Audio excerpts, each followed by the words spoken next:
Има две големи лаги што ги шири СДСМ.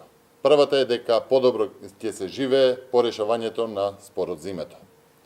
Тоа е нешто што не зависи од договорот за името, туку зависи од способноста на владата да направи подобри услови и да донесе подобар живот.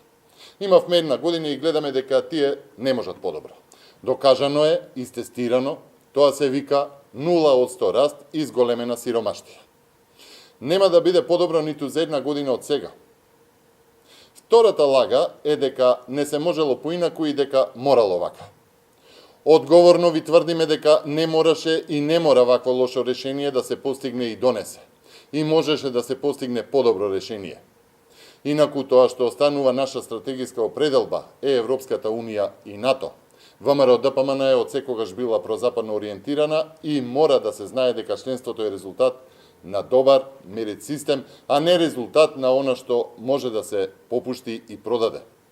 Од друга страна, сега сите мора да живееме со последиците од договорот кој што го склучи Зоран Заев.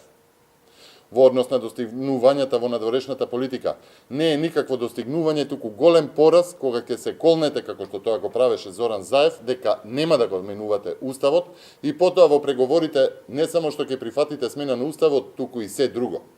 Ќе прифатите решение кое е за севкупна употреба и ќе го избрише името Македонија.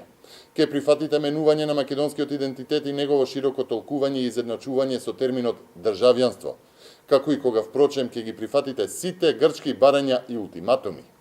Тогаш тоа не се вика договор, туку се вика прифатен ултиматум и капитулација. На ваков начин, како што направи договор Зоран Заев, можеше да направи секој негов претходник, со целосно прифаќање на грчките позиции и барања, на целосна штета на државата Република Македонија. Чинителот на оваа срамна капитулација има име и презиме. Тоа е современиот Константин Христов, коте од Рулја. Тоа е Зоран Заев. Ви благодарам.